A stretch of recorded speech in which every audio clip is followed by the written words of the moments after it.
Welcome to Drinking Bros, presented by GhostBed.com.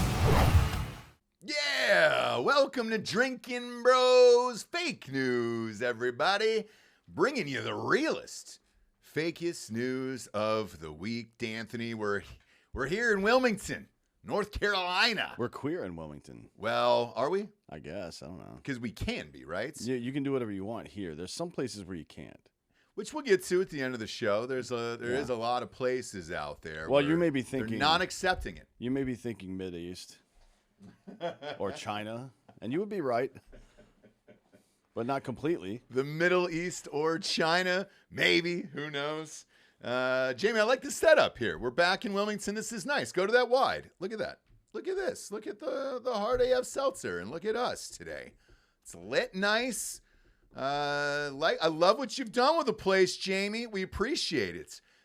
As you guys know, we've been talking about this on the show for the last couple weeks.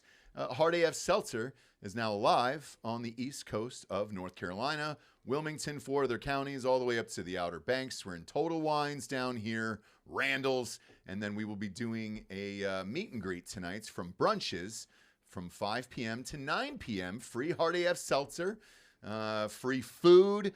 It's our favorite breakfast place in all of Wilmington. Best drinks, food, all of it. Super lucky that they're having us tonight and a bunch of giveaways. So, and where did we land on the stripper thing? So the stripper thing was they're invited, but we can't pay them to be here. We can't. What about tipping? Well, you can do whatever you want. Yeah, all right. Because I'm very polite. You know this town just had a big bust, right? Oh, did they have a hooker bust here? Sure did. They sure did. No, I wasn't here. No, but we did meet the guy at one point. And my buddy who still lives here goes, "Hey, dude." Was he one of the school board people? No. I wish. That would have been better. Yeah. But he goes, "Hey, dude, remember when you and Dan were down at the Poorhouse downtown and you met that guy who kind of runs all the nightclubs and everything else?" So I don't know if you remember this, but he gave me a velvet card. It was a velvet business card. Oh, boy. And I was if somebody hands you a velvet business card, there's probably semen on it. Yes. Honest, right? And I was just like, what is this? And it said escorts and good times. Oh, boy. And it was good, but it was good times, right? So I was like, I don't know which one of those phrases is more damning, actually. Escort or good times. Not sure, but I told him, I go, look, man, I don't think I can get involved in this currently. Oh, is he looking for funding? I'm married. Was he looking? Unclear. I'm doing a friends and family round here. It was a fun meeting. You had kind of dipped out, and I ended up talking to this guy for a while, and then he sent me the charges. 147 counts of sex trafficking, I guess because he was bringing him from here to Myrtle Beach. Now, they were real strippers. Were they over 18? Yes. But you just can't transport them, I guess, state to state and sell them for sex, apparently. Well, yeah, I mean, I guess that's probably not, frowned upon. Yeah. But it's interstate commerce at that point. So. It sure is. Speaking of frowned upon, last night's show, if you listen to Goof Juice, was one of the craziest shows ever. Want everybody to know that we had a lot to drink last night. I was completely sober, actually. Were you really? I had nothing to drink. I was drinking coconut water. No shit? Yeah. So when we got back from my buddy's house, I had a few, and I was like, yeah, let's record. Who fucking cares? And I remember laughing my ass off and then passing out after that. Yeah. We might have broken the record for the most time saying the word retard. I remember everything. You do? Oh, yeah. Okay, great. Which is, makes it funnier. So earlier in the day, we decided, like, hey, we got to do a show tonight. It's like, all right. So we had somebody, I don't remember where the phrase goof juice came from. You and Jesse. Jesse, yeah. She was the one that came up with goof juice. And then we really pushed it after that. And we decided that goof juice was an elixir of some sort, right? And it just, you got to go watch or listen to the episode. There's no watching it. There is no watching it. There was no video intentionally. We do not want that out in the world, but the audio does exist. So I would go ahead and listen to it while you can before they rip that down from the interwebs. All right, kids, let's hop into the news, shall we? First up, Hamas could have a potential deal on the table here. Hamas has agreed in principle and Israel is now considering a proposal for the release of at least 50 women and children among the 240 foreign and Israeli hostages being held by Hamas in Gaza, according to an Arab diplomat familiar with the negotiations. Now, in exchange for the hostages, Israel would agree to a 3 to 5 day pause in place in the fighting.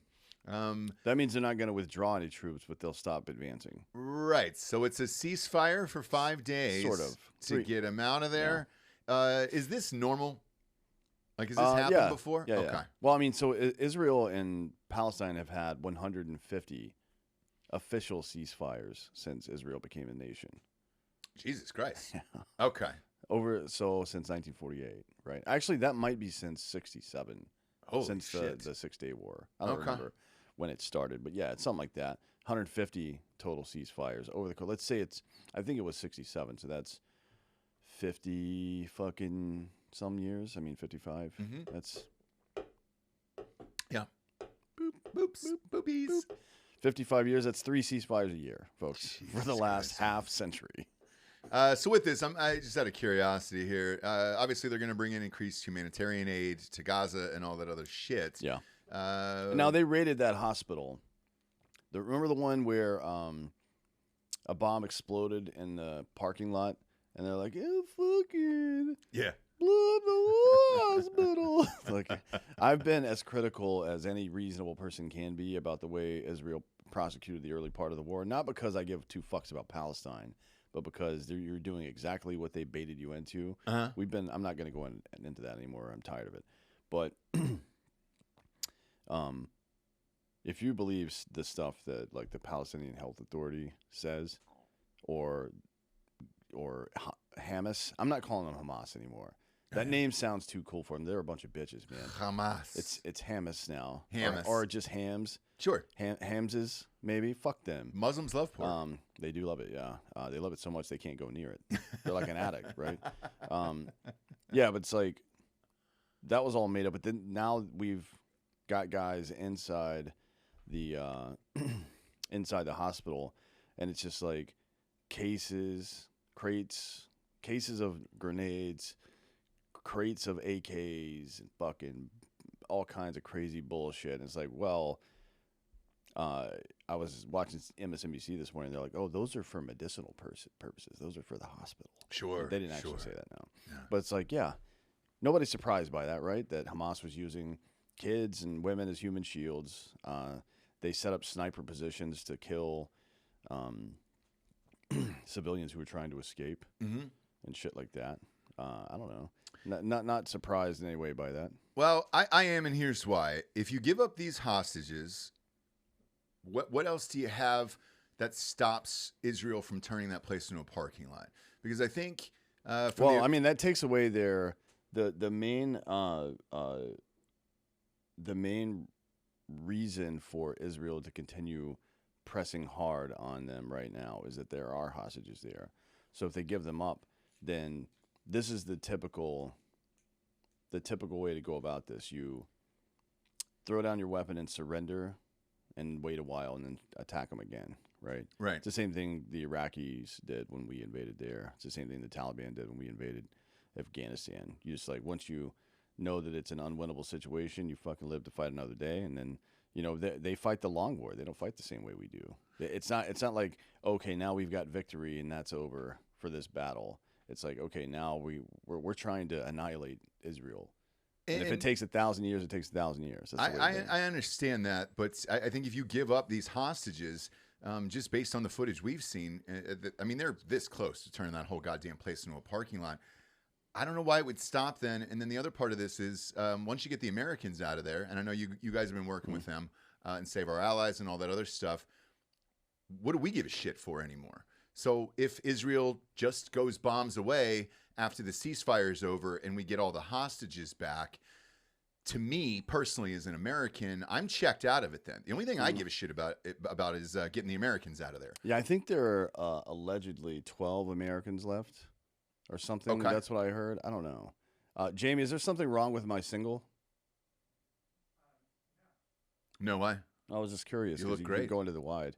Yeah, you can keep doing that. By the way, He likes the wide over I there like because you get to see because the whole thing. That's what I was thinking. If you're making an executive decision to show more hard AF, I'm He good is. with that because it looks good. Yeah, Jay isn't did that nice? Jay did a great job on this. He did.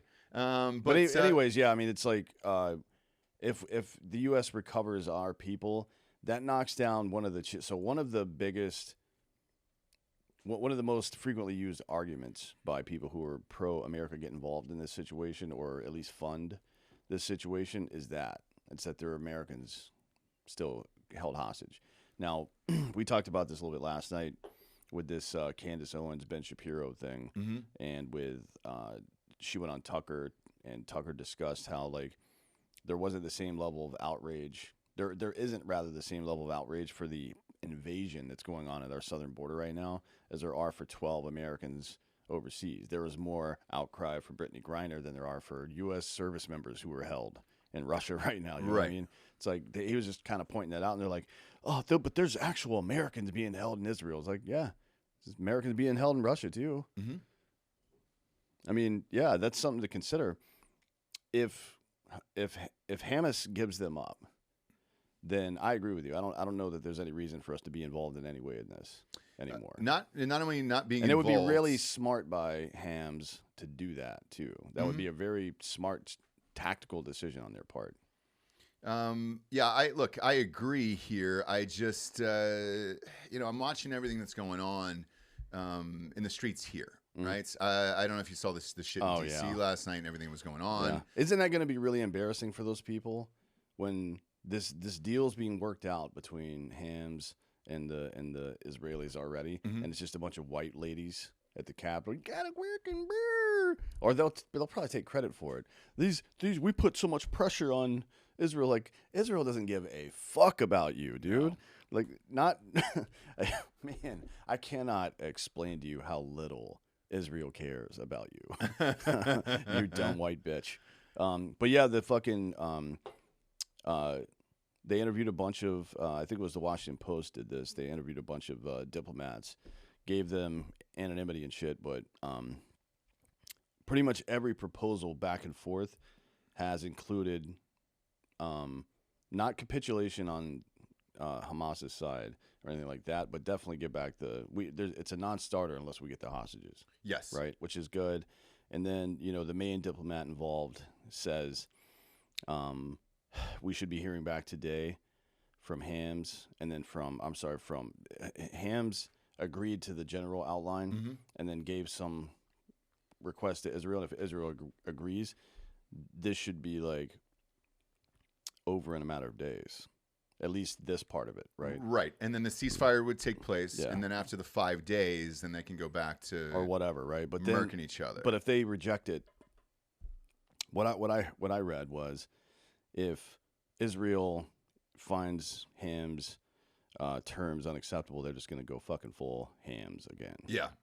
Just get right back into it. So and say fuck it. Yeah. Hopefully whatever Hams asked for was normal. Like not like, oh, we need fucking 1,000 dissidents released from prison. Like, come on, man. Yeah. Like, be reasonable. You don't have any power right now. Mm-hmm. And that sucks sometimes. But that has been the case in diplomacy for all of humankind, right? Yeah. For the entirety of human civilization. Just when you have a weak position, you fucking negotiate, get the best you can, and then try to fight again another day. Fight both literally and metaphorically. Like fight politically and fight militarily if it comes to that. So hopefully this all works out pretty soon, because it's really driving a wedge between people that have little to nothing to do with this situation, which is unfortunate. Yeah. And then the next part of this is regarding last night when the police and protesters clashed outside of the DNC headquarters there. Now that demonstration was is that what we're calling it? Well, we're going to call it a riot. That's what the AP is calling it, because you can't. What would this be? The third insurrection here in the last fucking 2 months. What Tim Pool tweeted last night, and I like Tim sometimes. I really do. So do I. He said, this is the 9/11 we've seen the left do this year. And I said, how many Pearl Harbors does that equal? And then the reply chain to mine is just like, ridiculous comments, really good ones. I'm sure. As but a European, how many Vienna sieges does that translate to? And I said, I think it's 4 Dresdens. So fucking stupid. If you don't remember, this is a callback to the Squad and what's her name? The vice president, Kamala Harris, saying this was like 9/11 in Pearl Harbor. January 6th was like 9/11 in Pearl Harbor. Sure was. It's like, all right, sure cool, was. Let's do this. But you take last night's demonstration, we'll use air quotes around that there. Now, that was for a ceasefire, okay? In the war, obviously, between Israel and Hamas, or Hams as we're calling it now. Hamas. So what do the protesters do if there is a ceasefire for 5 days? Or what they asking for is just a ceasefire on the entire thing? I don't know. I mean, they'll start protesting something else. You know what I mean? They've got their funding for the year already, right? It's after October. This is funding from protest fiscal year 24 now. And this, I say this shit all the time, but every social justice issue, no matter what it is, from probably the early part of the 20th century, turns into an industry, and it can't go away. We need to keep that money. It's like that old trope about government spending. Well, if I don't spend my budget for this year, I'm not going to get it next year. It's like, well, that's kind of the point. Yeah. You know what I mean? We want the budget to be less for next year, not more, because that's your fucking money, asshole, that you're spending. But that's how they think. It's like breast cancer research. I think we've researched it enough. You know, I think we've given enough hundreds of billions of dollars. If you haven't been able to do it with that amount of money, it ain't getting done, bro. I'm sorry, right? And by the way, there's more common cancers like melanoma, for example, that doesn't get any funding, or prostate cancer that gets no funding at all. So it's like the same thing over and over, and it happened with labor unions. Like we got to a point where, okay, things are pretty good now, right? But like, oh no, we can't get rid of the union. We've created thousands of administrative jobs for union people. My ex-girlfriend was one of them. In California, she worked for a teachers union, and everything. Like, they try anything that's going on socially or politically, they have to fold back into their cause. Otherwise, they don't have a fucking job anymore. Right. You know what I mean? And it's the same thing with labor unions. It's the same thing with BLM, these professional protester people. Like, if it goes away, then, you know, whatever. And it is just another way that people like Soros and Klaus Schwab, leftist, globalist people on both sides of the political aisle, take those people's need to keep their job and weaponize them against the public to keep people divided, right? So there isn't some big cabal out there that's like, oh, we're going to rile people up and whatever. People get riled up because they're passionate, which is fine. They're empathetic. That's great. But they stay riled up because of self-preservation, because they need to keep their job, because that's their identity. It's their livelihood. Yeah. It's who they are. And then it only takes 1 or 2 dudes with a lot of money to come in and fund that and keep that whole thing going and divide everybody. So it's not like a goddamn conspiracy. It isn't like the Bilderberg shit and WEF. That's real. I'm not saying it's not. Right. But it doesn't take.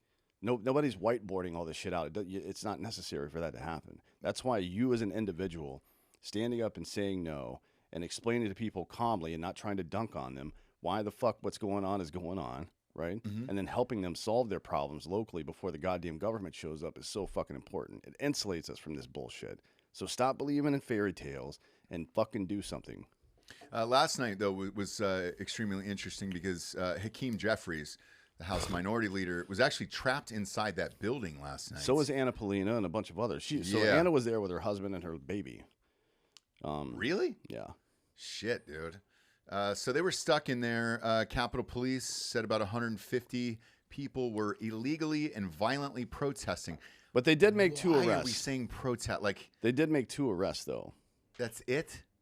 Come on, man. Whoop, boom. See that magic trick? 2 arrests. I'm not very good at magic. They said protesters blame police for the violence, saying officers rushed them without warning.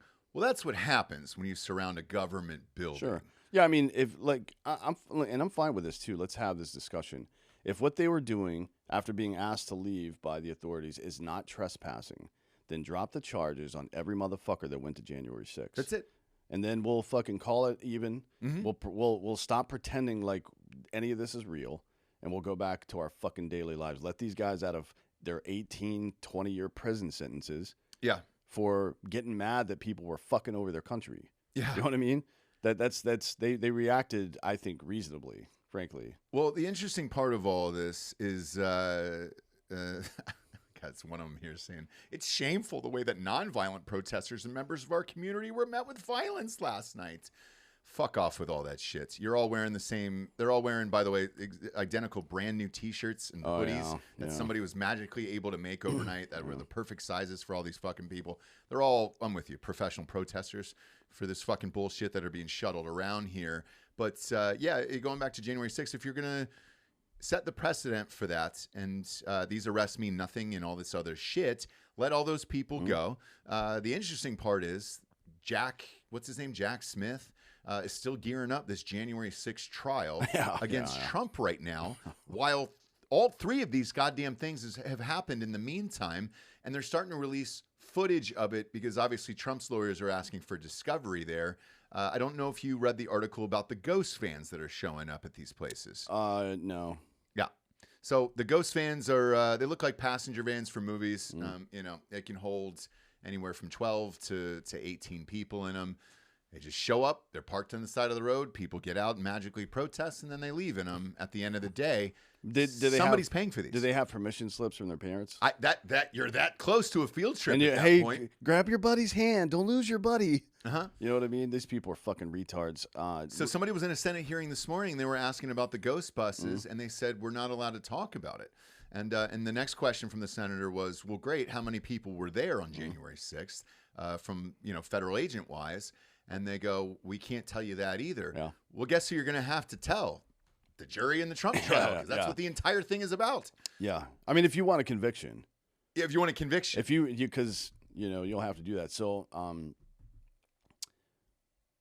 I think about, 500,000 people showed up to the pro-Israel one in D.C.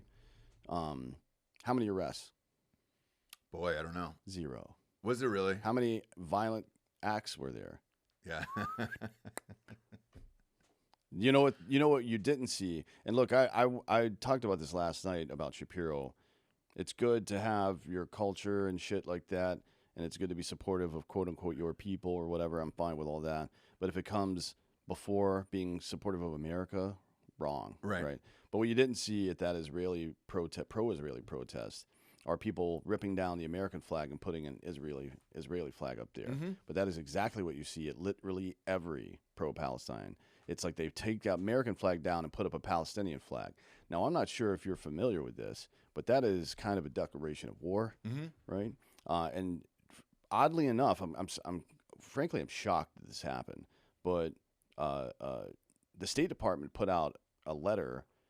I think it was yesterday morning, if I'm not mistaken, that clarified, your visa can be revoked if you do stupid bullshit like that. Oh yeah. If you're on a visa and you're supporting a terrorist group, fucking we'll pull your visa and you can get the fuck out. Now I'm shocked by that.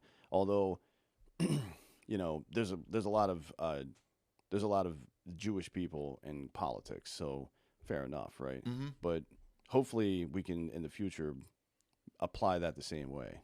Like on both sides of that aisle. You either support America or you don't. Now, you're entitled as an American citizen to support it or not, right? As a natural-born American citizen. But even as a naturalized N400 or N600 American citizen, your citizenship can be revoked. Yes. If you pull some bullshit like this, as well it should. Right. I agree. And to me, look, use those ghost buses, round up these fucking people at this Palestine bullshit. Get them the fuck out of the country, dude, because one of those motherfuckers is going to end up bombing us. Yeah. I think we should just drive big fuel trucks around and start spraying people, but with diesel, and then just have some dude striking matches. He doesn't throw them at anybody yet, but he's just striking matches. Like, hey, you guys want to play? Let's fucking do this. And he's just standing there. Your call. Yeah. Your call. Next up, no Biden impeachments. During the 22-day fight to fill the post of House Speaker, the Republican-led impeachment inquiry against President Biden gathered dust on the sidelines. Huge shock. The Republicans can't do anything. Closed-door transcribed interviews with various witnesses and investigative work continued, but the House Speaker, Kevin McCarthy, made the sudden decision to launch a formal inquiry, in part to appease hardline Republicans who would soon move to oust him from the speaker's seat, and momentum behind the effort has waned. As Republican lawmakers have resumed their regular business, the new Speaker of the House, former member of the Judiciary Committee, where a part of the inquiry is being conducted, has staked out a different position than those leading the inquiry. Speaker Mike Johnson, who you might remember, we talked about him a bunch of times in the last few weeks. He's the great conservative hero, Sure is. Savior of the Republic. He's right. the next he's Jesus. He's the guy that's gonna fucking prosecute Biden finally. Yeah. Except he's not. No. And he said he was. We were amped about it. He made a great speech a couple weeks ago, but now he's not going to do dick here. He said where this inquiry is being conducted, that they've staked out a different position than those leading the inquiry there. And he is a lawyer by training, but he's taken a more reserved tone, both publicly and privately, urging members to conduct a thorough and fair investigation with no predetermined outcome. Why? Democrats didn't do that the last two times. That's the right way to handle it. It sure is normally. Here's the issue with that. So there's actually in a closed door meeting with the House GOP moderates this week. I don't know who is moderate in the GOP. I mean, they're all fucking leftists so far as I can tell. Yeah. But he indicated that there is insufficient evidence at the moment to initiate formal impeachment proceedings. That's an actual quote from the article. Insufficient evidence at the moment to initiate a formal impeachment. We have banking records that show his family getting payoffs from fucking foreign governments. That is not a goddamn conspiracy. We have those records. Those wires are super easy to track. And then it takes about 20 minutes to find them. There are White House logs of when he was vice president. There's also logs from the Hart Senate building when he was fucking senator that show visits with these people he says he's never met. Yep. So that's strike two. And then strike three is the email and texts that show that he was directly involved in this stuff. Right. That he not only knew about it, but was allowing these meetings and allowing Hunter to use his fucking name and reputation to fucking earn money for their family. This is all extremely illegal, right? All of it. Now, here's what I can't figure out. Is there something going on behind the scenes where people know that he's going to step down around the holidays before the primaries, and then they're like, hey, let's save this fight for something else because this is going to be a moot point in... It's funny you say that because I'm not sure if you heard, but they cleaned up the streets of San Francisco because Xi Jinping is coming in, right? Or came in. I watched it yesterday. Came inside of Joe Biden, I think. You sure did. So during one of the pressers at the APEC, they're calling it APEC now instead of APAC, which is nice because I own the trademark to APAC. Yeah. Biden says, I want to talk about Governor Newsom. I want to thank him. He's been one hell of a governor, man. As a matter of fact, he can be anything he wants. He can have the job I'm looking for. He said that in front of the Asian Pacific Conference. Really? Yes.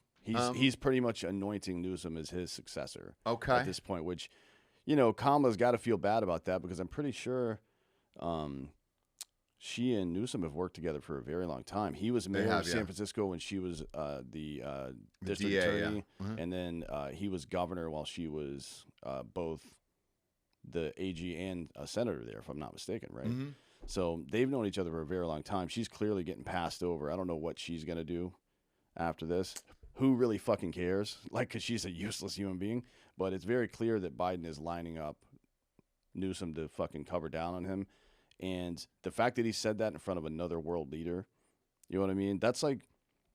but if you go back to it, Newsom was in China and met with Xi 3 or 4 weeks ago. Well, I mean, what he was really doing is putting on a fucking ball handling display. Yeah. Right? He crossed over that kid so bad that he at first, it looked like an offensive foul. It looked like a charge. When I go back and see it, little kid's feet where it's set, that's a fucking blocking foul, bro. Sure is. That's a blocking. That's 2 shots because they're in the penalty. 2 shots, yeah.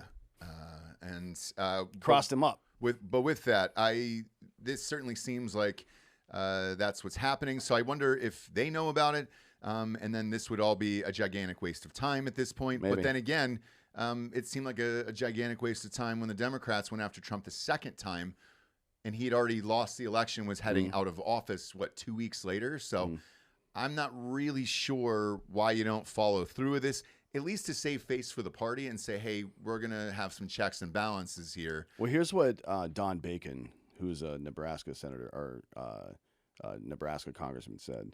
We'll just go where the evidence goes, and we're not there yet.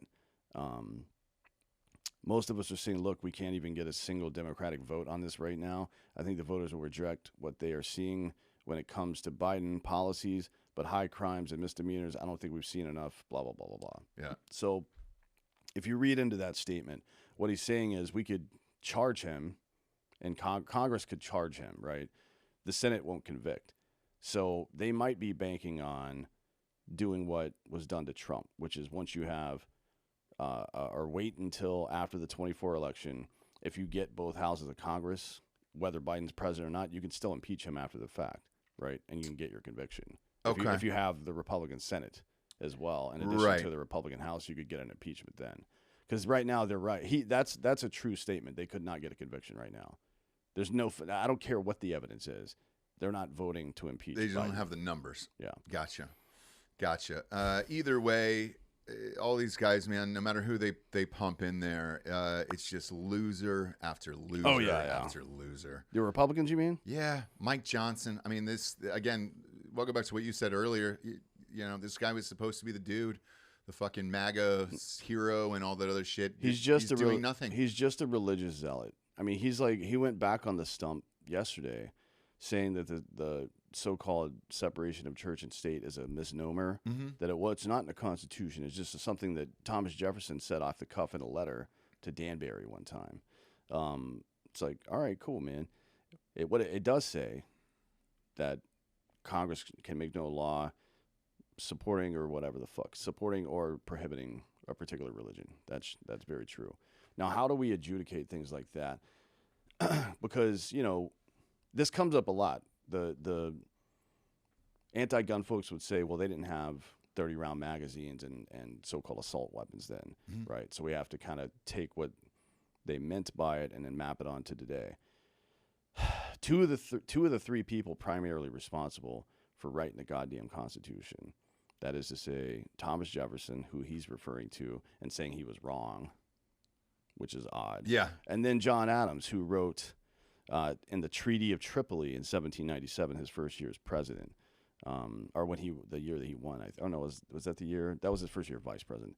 He said, as the government of the United States of America is not, in any sense, founded on the Christian religion, as it has in itself no character or of enmity against the laws of religion or tranquility of Muslims or Muslims, and as said states never entered into any war or act of hostility against the Mohammedan nation, it is declared by the parties that no pretext arising from religious opinion shall ever produce any interruption of the harmony existing between the two countries.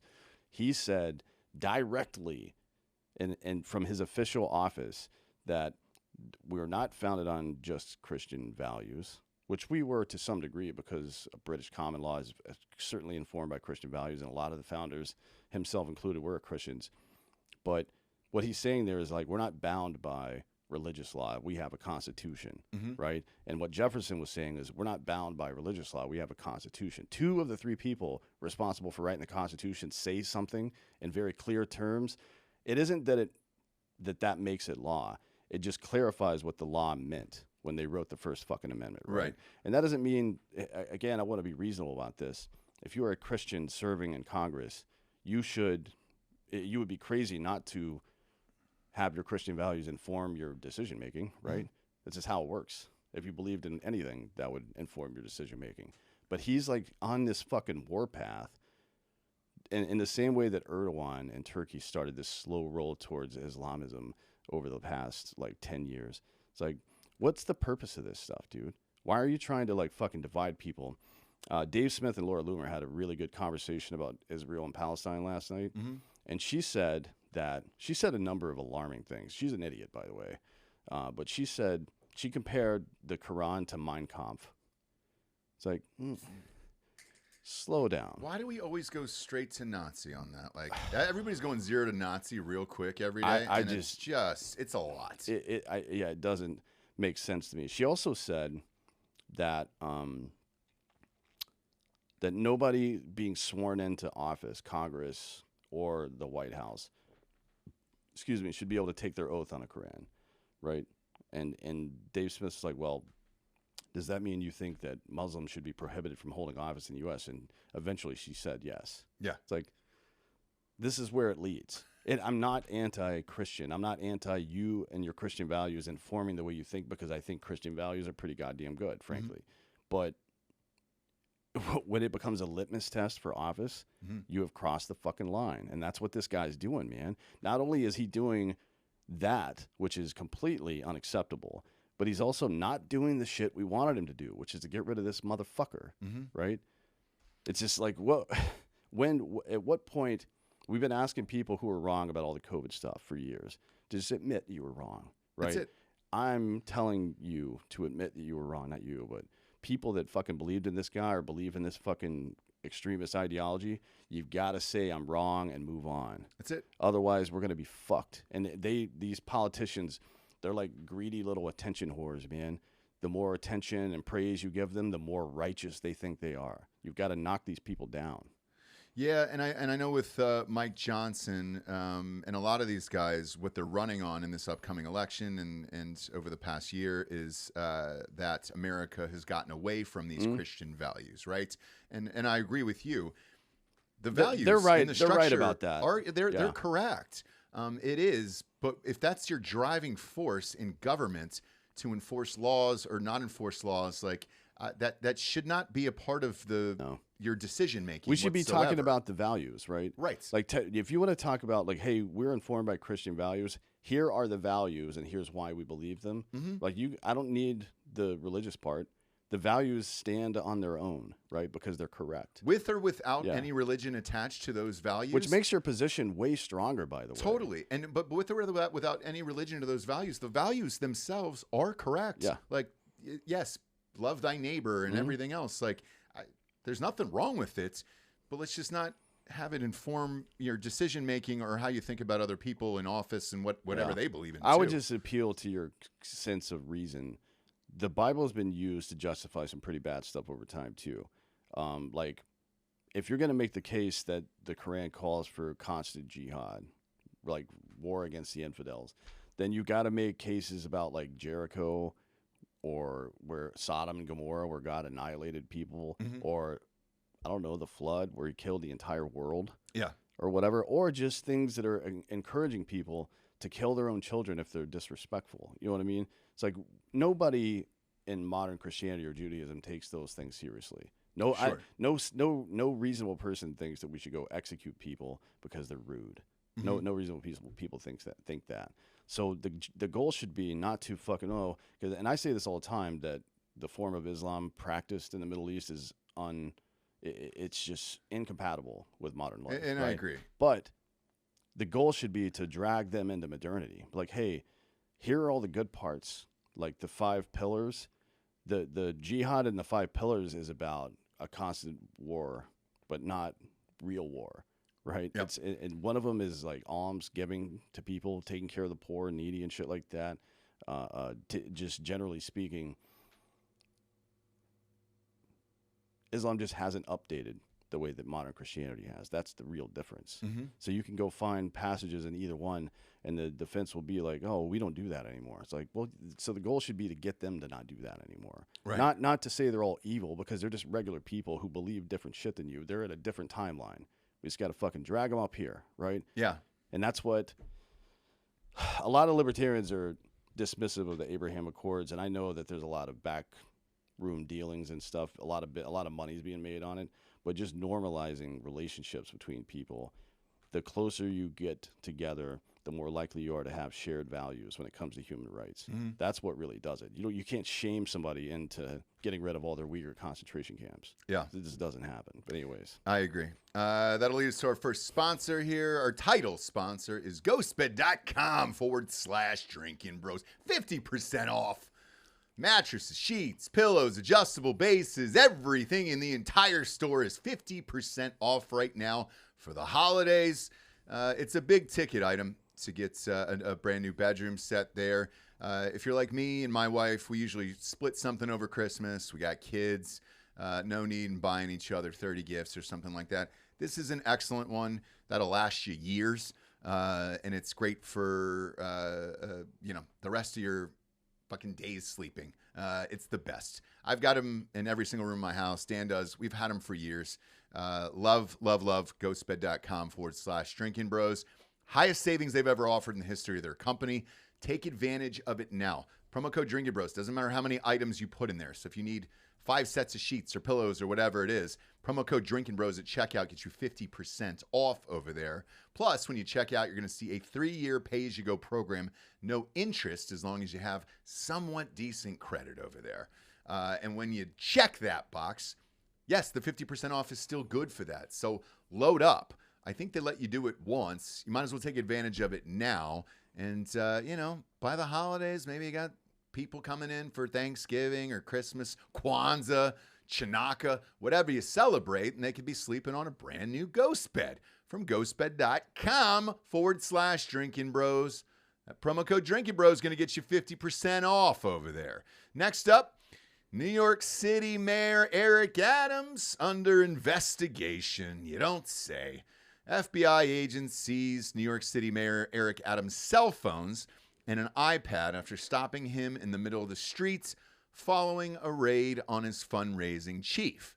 Now, last week, Adams rushed back home from D.C. after the raid on a longtime confidant and top fundraiser, Brianna Suggs, 25, as part of an investigation in an alleged kickback scheme tied to the Turkish government and others.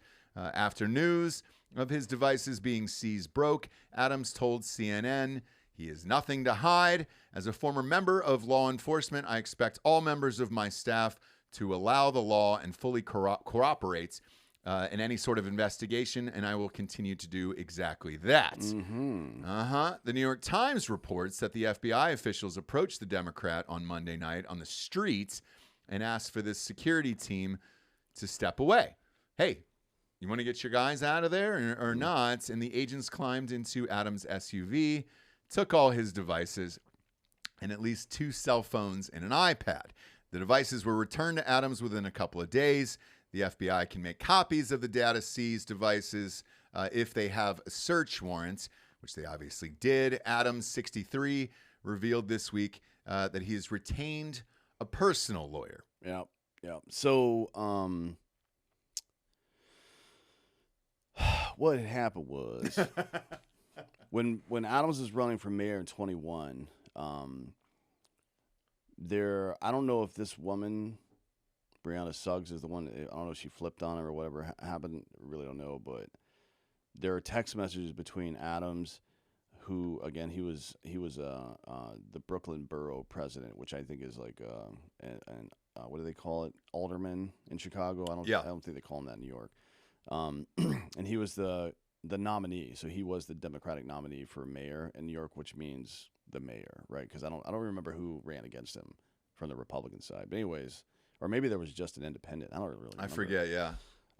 So there was text between him and the Turkish Consul General Ran Ozgur, maybe. Sure. And then FDNY Commissioner Daniel Nigro, which I'm not saying. Come on. Give it a go. No. Were uncovered by FBI agents after they seized his electronic devices, which means it sounds like Suggs or somebody else said, hey, you should check his texts.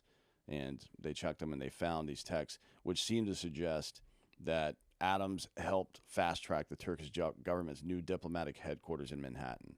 Now, this is, and there's a kickback. Like they paid him to fast-track their new headquarters. Now, I don't know if this constitutes a violation of the Logan Act or not, because technically he, as a private citizen, in his capacity as the incoming mayor, but also as an alderman or whatever they call it there, took money to help a foreign government get their consulate set up. I don't know if that qualifies under the Logan Act, but it's definitely political corruption. You're right there. Yeah. I mean, it could be both, but it's definitely political corruption. And then, you know, if it's happened once, it's probably happened more than once. Yeah. So you may be in for a treat, I guess. Well, look, with this guy, to me, because I'd never really heard about him before he got elected mayor, to be honest with you, up in New York. It's always odd to me when a guy comes out of nowhere and is able to have the funding to do it in a city like New York, because it's expensive. Especially a cop. And by the way, the fact that the current iteration of the federal government is coming after him for this is surprising. It is. Right? Because the FBI loves political corruption. That's one of their, other than terrorism and financial crimes, political corruption is their favorite thing to go after because that's what gets you promoted, right? So in the text, Osger informed Adams that the construction was recently completed on their new diplomatic headquarters. It's on 46th and 1st Ave, by the way, which is right next to the United Nations building. Yeah. It's prime fucking real estate right there. You're right there. That's expensive. Yeah. But then Osger noted that while the new HQ received needed approvals from the city buildings department to operate, it still had not secured a, quote, temporary certificate of occupancy from the fire department. So there's a text chain there, and then there's a text chain from the FDNY commissioner between Adams as well as probably like, hey. Yeah. So that guy's probably going to be under investigation as well. And we know this from, you know, basically every city we lived in. It's not that this shit doesn't happen all the time. It just can't happen as an elected official. Right, yeah. Because shit. Well, you shouldn't do it through text anyway, because Adams reached out to Nigro, that's his name, Nigro, the FDNY commissioner, and said, hey, can you look into this? And then the FDNY commissioner 1 day later said this will be handled by Monday. So that was on a Friday. He said it'll be handled by Monday. Okay. And maybe he was just doing him a favor, which I don't think is out of the, I mean, you know, if you're, and this sucks. It sucks that this is the way human life works. But if you're a small business owner or something, maybe if you've got a friend, they can help you skip the line a little bit. But when it's a diplomatic headquarters, you're going to get preferential treatment. That's just the way it is. Yeah. It's just the way it is. So maybe there's no money exchanged, right? It looks like they're going to look into everybody's banking records now and see. Of course. Not just their private stuff, but the campaign's banking records as well. And chances are they're going to find something, right? There's always something. I mean, there's always some kind of scandal, even if he doesn't know about it. So, and let's face it, you and I have blasted this guy for the better part of 2 years now at this point. Like, he's a fucking moron. He's a real dum-dum, yeah. So this is going down. He will get ousted out of there, and it'll just be a long list of dummies with, like, Marion Barry and these other fucking assholes where you're like... Well, shit, Marion Barry came back, bro. He did. And I'm not saying he can't come back. However, this is a big one. And when the FBI is pulling you over on the side of the fucking road and taking your cell phones and iPad out of your car, and they're not even waiting to see you get home or back to the office, that means they want your shit right now, bro. You don't do that unless you think you got something. Otherwise, you got egg on your face, and it's pretty goddamn embarrassing that you just pulled over the mayor of the city of New York, and there's nothing there. Where there's smoke, there's fire on this one. This guy's fucking guilty, I bet. Probably. We'll see. Yeah, we'll find out. Next up, sponsorship-wise, we got bioproteintech.com. Every year after puberty, HGH, human growth hormone, the hormone responsible for workout, recovery, performance, metabolism, and even sex drive, well, that starts to decline, sometimes by 50% by the time you reach age 35. Doesn't matter who you are, how hard you train, how good you eat, it's happening to all of us. That's where BioPro Plus comes in. BioPro Plus is one of the first of its kind non-synthetic alternative to prescription HGH growth hormone treatments. All the benefits of synthetic HGH without any of the needles, side effects, or doctor visits. Best part is BioPro Plus works super fast, is easy to use, and is 100% safe. It's been trusted by a physician since 2009, and its benefits can be felt in just days instead of months. Guys who use it, like D'Anthony and I, experience a faster workout recovery. Man, the sleep that I've had on it's been rad. Yeah, dude. It's really good. Comes in a little vial, just put it underneath your tongue. It's going to burn a little Good to bit. go. You'll be fine. Yeah. A little sting. Power but it through. lets you know that it's working there. And then it'll boost everything. Metabolism, sexual function, better mood and energy. I mean, I think you heard Dan laughing a couple times here the last couple of days. So It wasn't because of that. okay. No, it may have been. Well, so if you want to fix the way you perform, look, and feel without all the risk of big pharma and the synthetic stuff, well, head on over to bioproteintech.com to learn more, or click the link in the bio and use the code DRINKINBROS for $30 off your first order. I've tried BioPro Plus myself. I love it. If you've put your body through the ringer over the years playing sports and whatnot, or war for this guy, this shit's great. Go to bioproteintech.com to learn more. You can also just click the link in the bio here underneath the audio description for all you audio listeners out there, and pop in that promo code DRINKINBROS for $30 off. Next up, no one cares about superheroes anymore. Called this last week. Marvel Studios broke a record, but it was one they definitely didn't want. The Marvels opened to around 14.5 million opening night and had the lowest Thursday to Friday opening ever for a Disney Marvel release, with $21.3 million there. Yeesh. So if the superhero sequel makes 50 million opening weekend, well, they'll be lucky they didn't. Spoiler alert. That came in right around the low 40s there. It's kind of an ironic turn of events, since Captain Marvel, its predecessor, was the highest grossing female superhero movie of all time. But everything has gone wrong here, it seems, from the idea to the execution and everything else. Yeah, I actually saw it, D'Anthony. You saw the movie? I did. Is it any good? No. Because I like the first one. I know Brie Larson is woke dum-dum and says ridiculous shit a lot, but I felt like the first movie was actually pretty good. It wasn't bad, which is why my kids wanted to see this the second one. So I went with them last weekend. Took my son, and he turns to me, no lie, 15 minutes in, and he goes, "Dad, this is confusing." And I had to look at him, and I was like, "Son, I'm fucking confused." Yeah, okay? Fucking obviously. That's a big problem. Yeah, we'll talk about this in a sec, but the superhero fatigue is going to hit our generation the most, because we've been watching it since Iron Man in 2008, right? And even before that, Spider-Man, I think, was the first. Spider-Man in the early 2000s, Daredevil, a couple others. Yeah. And then the Batman reboots in the middle, although I think they're kind of off on their own thing, because that's Christopher Nolan. He's good at doing stuff. But it's been a solid 15 years of having 1 to 3 Marvel movies out every single year. Right? Yes. And obviously it's going to affect us. Now, you got to go after the new generation. You can't have some, like I enjoyed the last Doctor Strange movie. I thought it was pretty good. I didn't like that one either. But it did there's like a lot of woven narratives that for the younger crowd is going to be difficult for them to fucking follow. You got to dumb it down a little bit more. Hulk smash, you know what I mean? That shit's popular. That's why, even though it's kind of a multiverse series, the Loki series on Disney's doing great, right? Yeah. And it's just like it's all about characters. That's what people like. People love Tony Stark because they like Robert Downey Jr. People love Captain America because they love Chris Evans. You know what I mean? Those movies will carry. They could make infinite amounts of Tony Stark movies and Captain America movies. Mm-hmm. Now, when they brought Anthony Mackie in, less likable, right?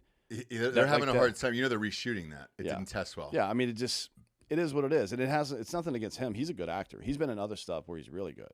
He's a good actor, but now he's going to take over Captain America. Yeah, it's like it's tough, man. It would be like, who's going to be the next Iron Man, right? Yeah, There's no way. You're not replacing RDJ. So the biggest issue with this movie was, one, you got the time hopping bullshit, which has been in the last 5 or 6 of these. It's like, all right, what fucking timeline are we on now? Right. Because I can't keep up with all this stuff. Totally. So when my kids said it was confusing, I was confused too, because I didn't know what world they were in. The other part of it is, production-wise, it looked very cheap. Well, they spent $200 million on it, and they only made 40 in the opening weekend. And more than that, because your P&A total of that's just on production. That's not P&A. Yep. So you're probably looking at 350 at the all in there. So it didn't look great. Yeah. The script was awful. The other part too was they brought in like 4 different women to go along with her. Yeah. And Like that last scene in the last Avengers movie. Yeah. Where it's like, hey, we've got the greatest superheroes on Earth, but we need Tony Stark's girlfriend in an Iron Man suit to really seal the deal. Yes. You know what I mean? It's like, come on, man. And so with this too, the other part was you had an Indian girl, dots, not feathers, obviously. You had a black girl, you had a Latino girl, and then you had Brie Larson, the white girl. Did you have a Neezer? No, we didn't have a Neezer in there. And so that's also part of it where, just as an audience member, you feel like you're looking at a brochure for a junior college where we believe in diversity, and it didn't really fit. Like, diversity is fine for all this shit, dude. If it fits the storyline and the characters fit and everything else, me personally, I genuinely think Marvel, they're never going to do this, and Hollywood's never going to do it, let's face it, but I genuinely think they should just have a 5 to 10 year break on all superhero movies, go back to the drawing board, and then try to figure this out again, if that's indeed what you want to keep doing, to put asses in the seats. Because I will say this, as far as the box office goes this year, it might end up being the second highest total of all time. Movies are back. People do want to go to movies, but this shit is going to drive people away. And it's been a great year for movies with Oppenheimer, and I know they moved Dune to next year, but I even enjoyed the Nike movie that Matt Damon and those guys made. You got Napoleon coming out next week. There is Barbie, Crush. I didn't like the movie, but it did well, and a lot of people did enjoy that film. You got some original Sound of Freedom made a bunch of money. Sound too. of Freedom. Yeah, I mean, I'm not sure how much the studios made on that, but they made a bunch of money. Well, the interesting part was take this movie, right? So my kid likes to see the trailers of what's coming out. Because of the success of Sound of Freedom, there was 2 faith-based movies, is what they're calling it, that are coming out there, and one of the leads was Hilary Swank. Now, typically, you don't find an Oscar winner doing movies like that, but the story looked good. I think you're starting to break out of that mold of it doesn't have to be a Kirk Cameron or somebody in there. So eventually, we've said this for years, kind of waiting and wondering who's going to have the good sense and the balls to do this, right? Because some of our buddies have been doing it for years. Correct. Right? Like Kevin Sorbo. He made more money making straight-to-DVD Christian movies than he ever made acting and TV and film and shit, right? He got pretty rich off Hercules and Andromeda. Not like this, though, because it's like the share. He's not getting residuals on these movies he's making. He's getting fucking dividends. Oh, yeah. That's a whole different story. He's an owner in part of this. But the... an all-female, not all, the cast was an all-female, but, and I don't mean this in a negative way, but we've talked for years now about how 4 of the 8 studios are owned by China, right? And that drives a lot of what happens there. The Chinese fan base like white male superheroes. I don't know why. But they are the most popular movies that happen in China. Correct. Big budget, big explosion, fucking Mark Wahlberg and Transformers, fucking Shia LaBeouf and Transformers. Those movies, you could make a million of them, they'll watch every goddamn one of them. And it's the biggest. They have an 800 million person viewership of movies to our population's not even that big, right? So, and then you add in Bollywood as well, who loves that stuff as well. It's like, if you make an all-girl superhero movie with somebody who gets pressed for being anti-dude and a chauvinist culture like China is, you're not going to make that back end. No. You're not going to make up in the international what you lost domestic. So you can't, that playbook won't work anymore. No, and the most important thing here is to make a great movie. But like you said, the first one was good. This one, it just wasn't good. Yeah, it was really, the first one was really good, my opinion. Yeah, it just sucks. And I wonder if, I think it's the perfect storm. This should be the final nail in that coffin. It should be, if everybody's paying attention. I agree, but it's like, look, you can't, it's not going to compete with films like Oppenheimer or Napoleon or which, you know, 2 major biopics in 1 year like that is rare. It's not going to happen a lot. But Top Gun, Maverick, right? You're not competing with those. Yeah. It's just not going to happen. And then on top of that, the core demo has been alienated a little bit. Like the superhero fan is us and our children, right? That's who's going to be the fan of that stuff. And then there's the superhero fatigue as well. It's just like a perfect storm of like, hey, let's go back to the drawing board. Maybe let's make a comedy that makes some people butthurt. Because you know who made a fuckload of money is Bill fucking Burr. Yeah. And the first weekend, 27 million people, 27 million watched that fucking movie on Netflix. Dude. I know.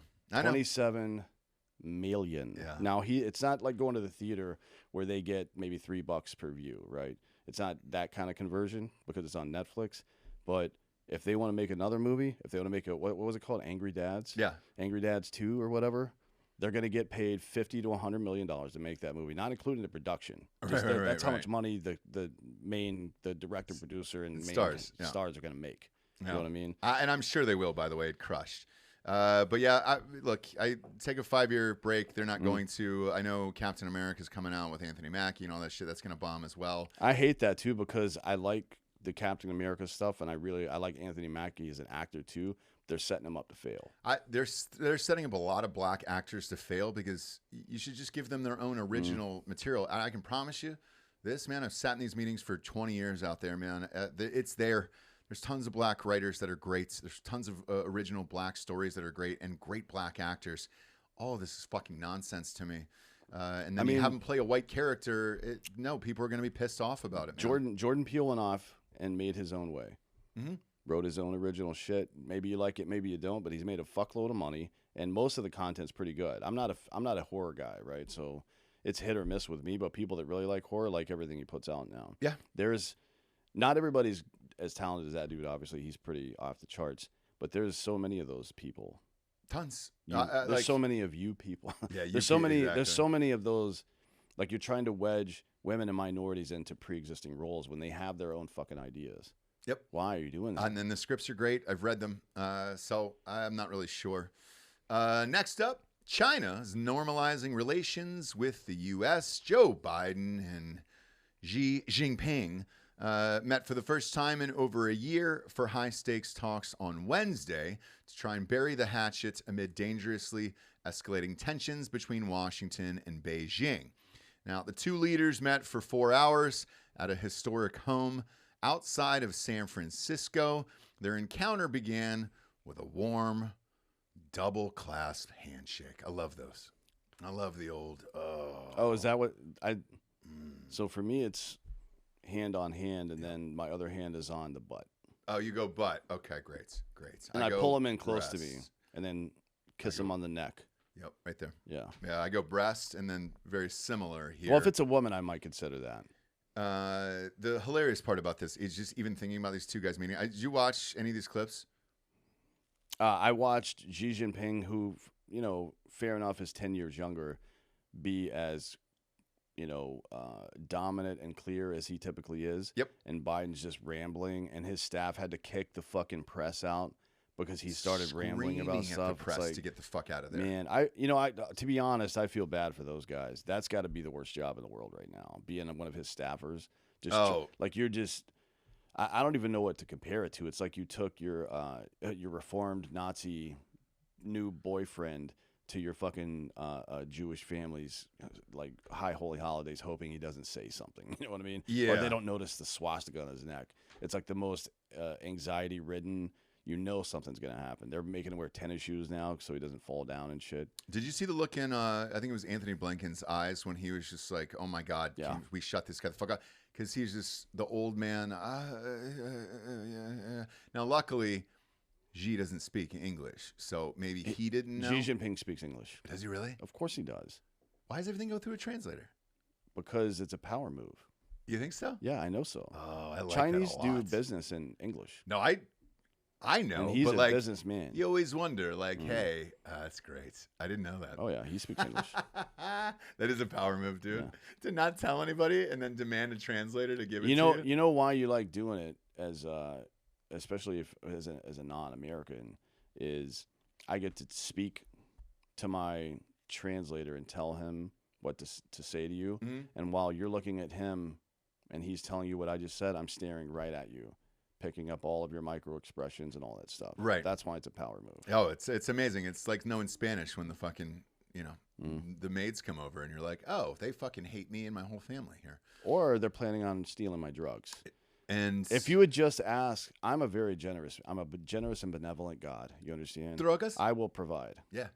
I will provide for you. Drogas, but don't steal from me. Don't steal. The China-U.S. relationship has never been smooth sailing, obviously, and always faces problems of one kind or another, Xi said through the translator as he met Biden. Yet, it is kept moving forward amidst twists and turns. For China and the United States, turning their back on each other is not an option. I actually agree on that, by the way. It is unrealistic for one side to remodel the other, and the conflict and confrontation has terrible consequences for both sides. We're the two most powerful economies in the world. Yes. Right. And he says planet Earth is big enough for two countries to succeed. So, look, in all of those statements that Xi said, I totally agree here. And it's the same in business. When you and I know we're here for Hard AF Seltzer, but there's another buddy of ours that runs a seltzer company and everything else. And we're like, hey, dude, we'll help you out with that. And he's like, oh, you're not worried about competition. It's like, it's not that. There's enough money in the world for everybody to succeed as long as your products are just a little different. Well, the more people in the seltzer market, the better for us, whether they're drinking ours or somebody else's, right? Like that's we call it a TAM, a total addressable market. Right. That's what you call it in business terms. So the more total people there are in that market, what if I do come out with one that they like down the road? Yeah. But they've sworn off seltzers now and they only drink Coors or whatever the fuck else, right? That's bad for me business-wise. Building infrastructure for your industry is good. Building infrastructure for global economics is also good, right? And it also helps ensure that the dollar stays the reserve currency, which is at least a backstop to all the stupid shit we're doing to our economy right now. Now, Biden said, and I don't know if he actually said this or if it was written down somewhere, right? But he said, we have to ensure the competition does not veer into conflict. We have to manage that competition responsibly. Here's what I think about this.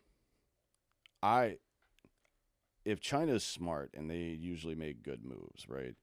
I think they see this Islamist threat to global security that's on the rise again, right? It was kind of, we talked about this 3 months ago before this attack on Israel, but you haven't heard much about Islamic terrorism in a while, right? Right. And now it's any little spark and it sets it off again. China has as much to lose from that as anybody. Now, they've got human rights problems, certainly, but we're not going to shame them into stopping that. You know what we did last time to improve the working conditions for Chinese people? We fucking took our business to Cambodia. Yeah. And they were like, oh, fuck, come back. Yeah. We'll give them pay. We'll feed them. Mm-hmm. Yeah. Please stop. Yeah. It's like they're sticking carrot between are involved in all this stuff. But if they're smart, they see this rising tide, like the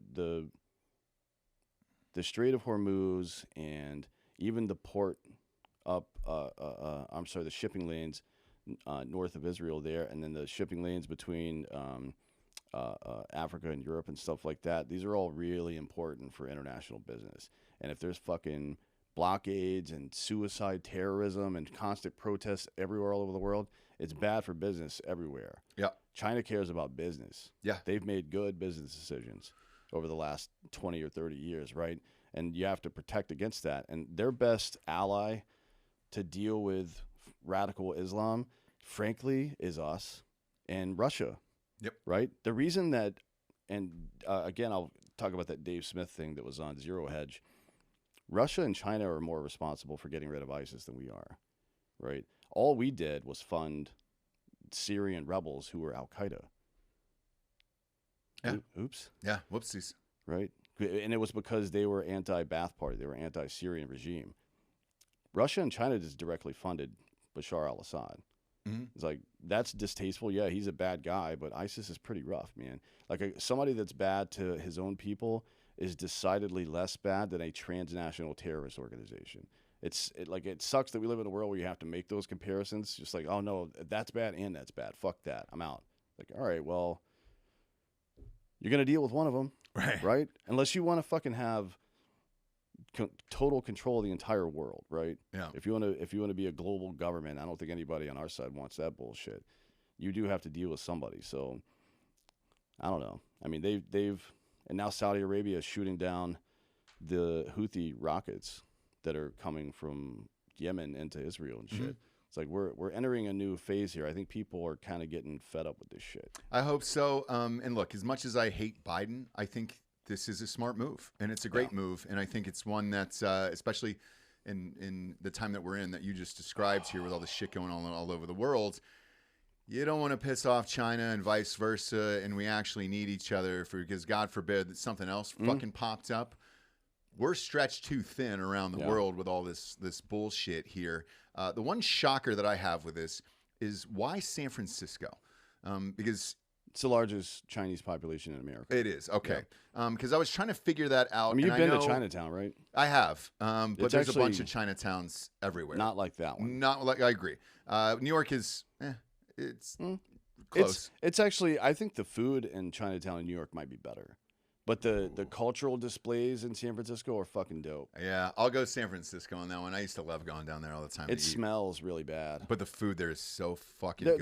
There's a lot of good food, but it's also like, I don't know. I lived there for a while. It stinks. Yeah, it stinks. Not a fan. But they cleaned it up. I don't know if you saw, they hosed down the streets. They got rid of magically all the homeless people. Yeah, and then they put up gates protecting the yeah. sidewalks so that they couldn't come back. And when they interviewed Gavin Newsom about it, he said the quiet part out loud where he goes, look, a lot of you are saying we're just cleaning up the streets because the president of China's coming. And, you know, you're right. And it was like, whoa, what the fuck?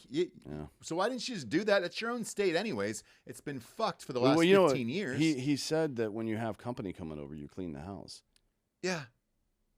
Boy. I mean. That's a stance, I guess. It sure is. Fuck. But we have company that is permanently there called residents, and they want their house clean. But the president of China comes over and you're willing to fucking do this shit? Fuck you. Very Fuck bizarre, Gavin Newsom.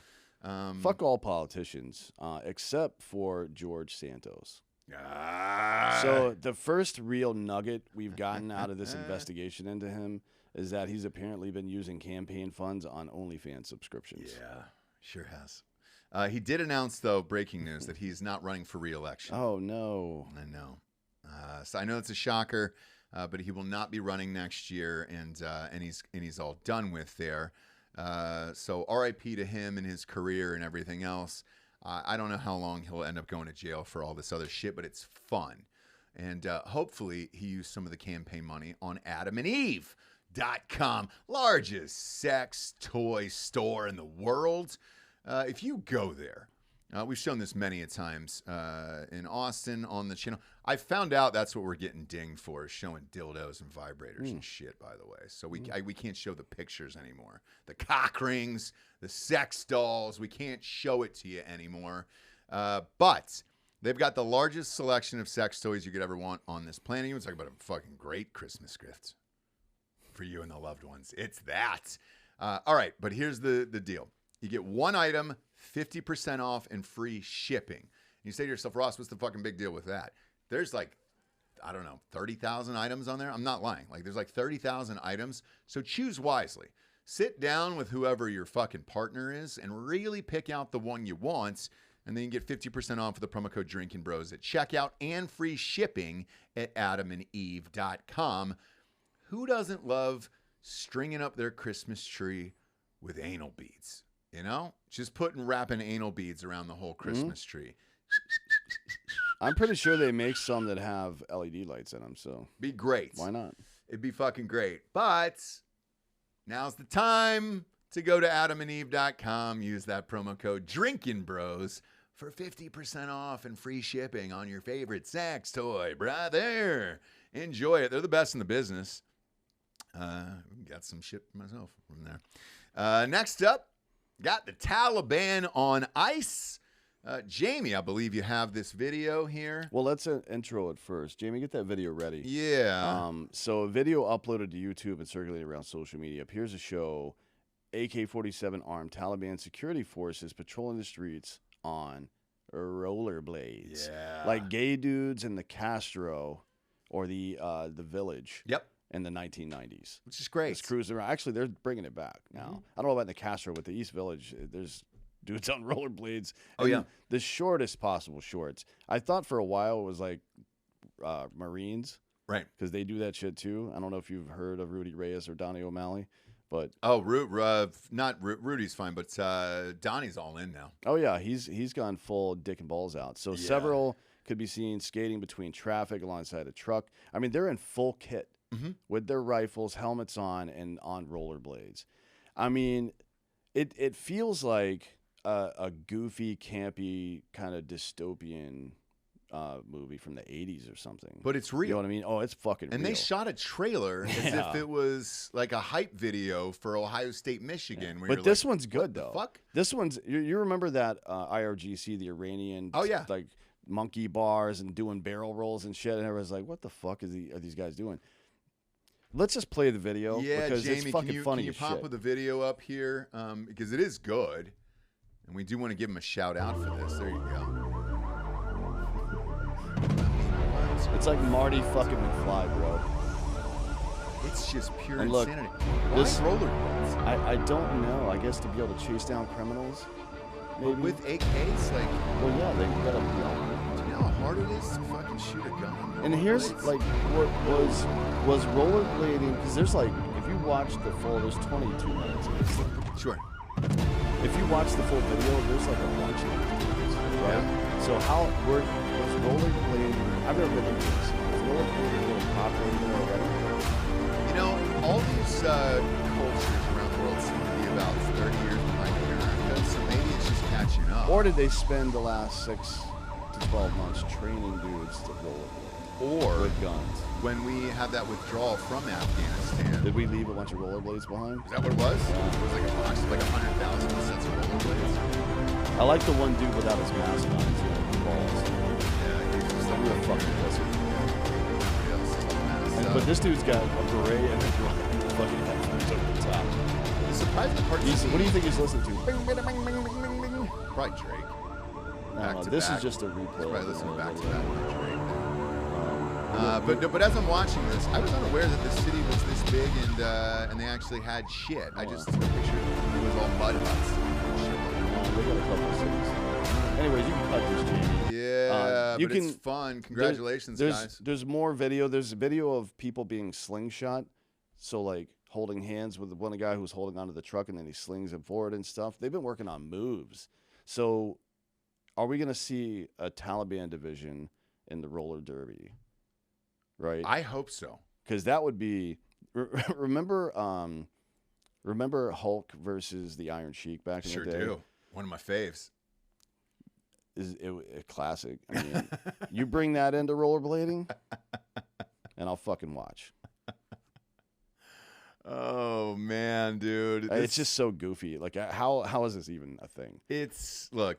We're not obviously big Taliban fans over here, but I will say I love the video.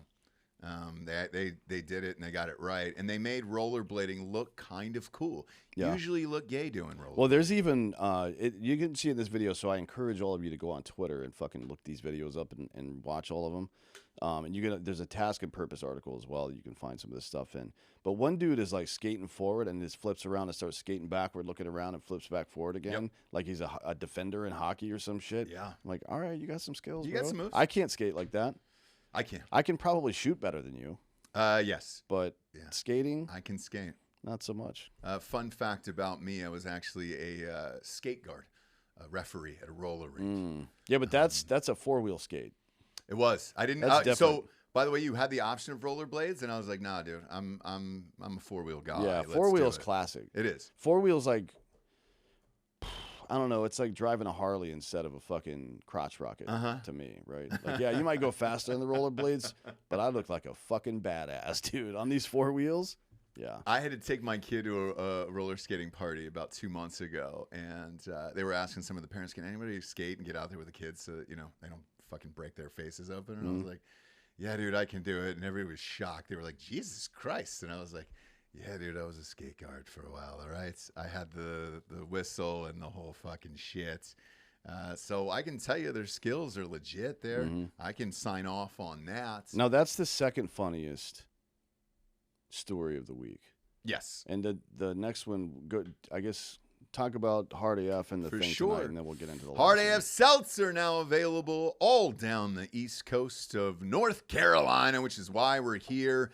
Total Wines is open. Bought some from there yesterday. Randall's, where it's Whiskey Creek down there. That's the old Whiskey Creek Trail. Bunch of restaurants and bars. All the brunches in Wilmington, North Carolina are now open. Just met with Lowe's yesterday. Meeting with Harris Teeter tonight to try to get into the grocery stores for next spring and all that fun stuff. Live in Ohio. Look, next weekend is rivalry week as far as college football goes. So we're in Tuscaloosa, Alabama.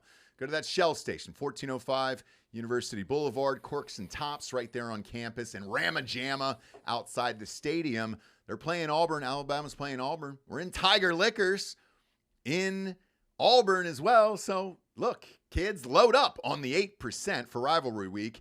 Ohio State is playing Michigan next week. We're live all over Ohio State's campus. 14-0 Liquors down there, North Campus. Short North Pint House, Urban Myers Pint House out in Dublin. Johnny's Tavern, the Standard Hall.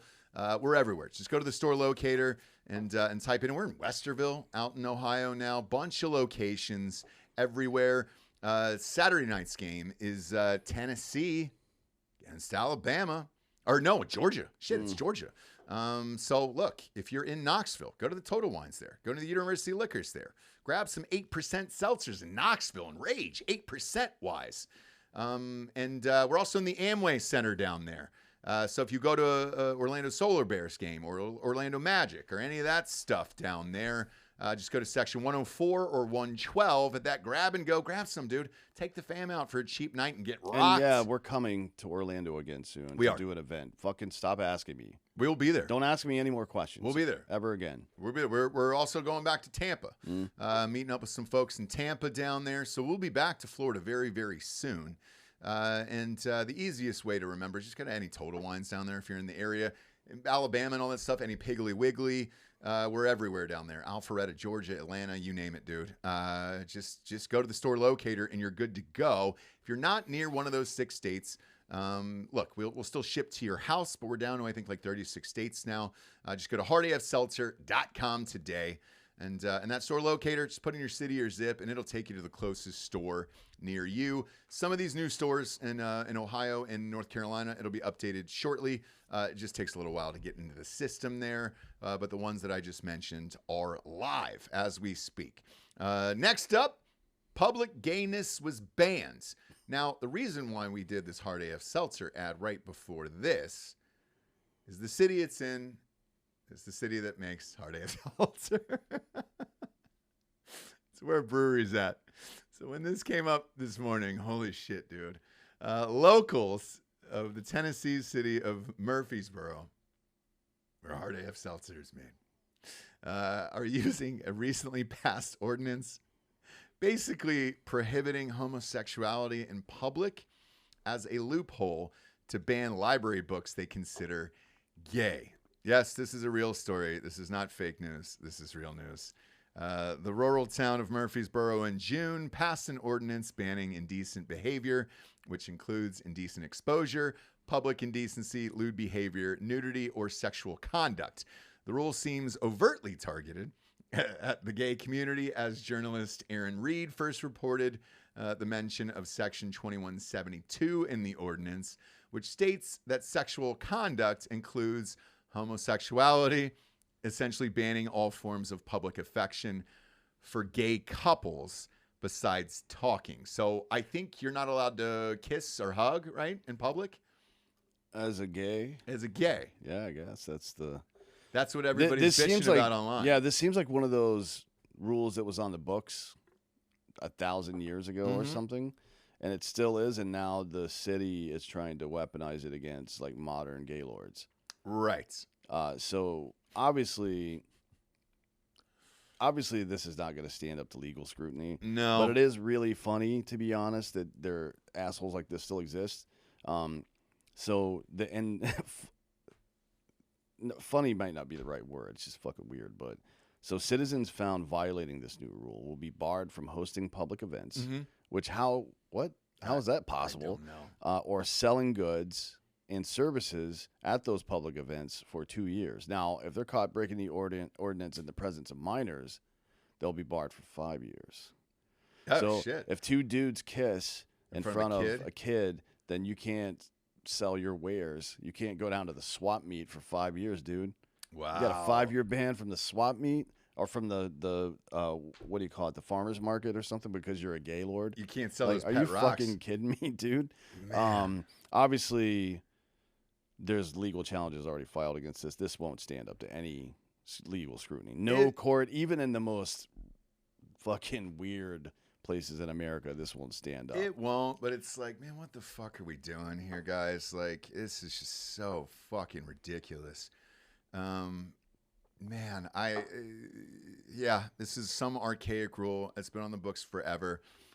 There's a book that I read of weird loopholes in old state laws that still haven't been corrected yet, or cities and towns. And this is one of them for this bullshit. Yes, this will be overturned. Yes, this is ridiculous. This is the dumbest shit of all time. And I don't know, man. If you've been to Murfreesboro, by the way, there's nothing really out there. I mean, you and I even trying to get a fucking Uber out there. Good luck, right? So, yeah, dude, let's just be done with all this fucking bullshit and move on with our lives.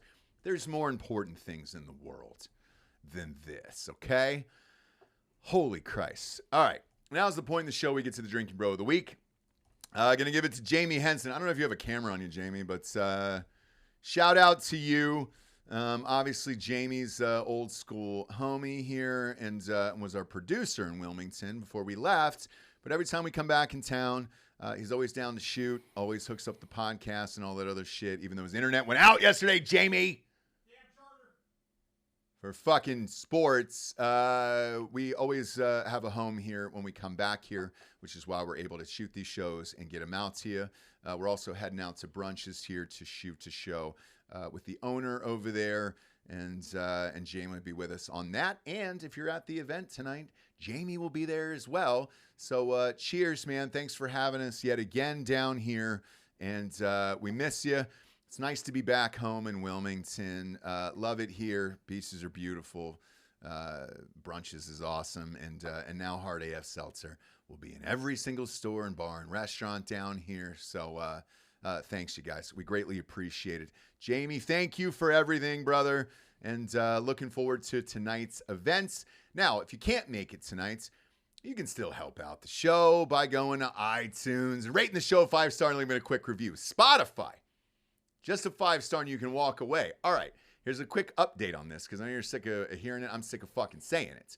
iTunes is up to 6,900 reviews. Spotify, however, is now taking the lead, D'Anthony. 7,200 reviews over there.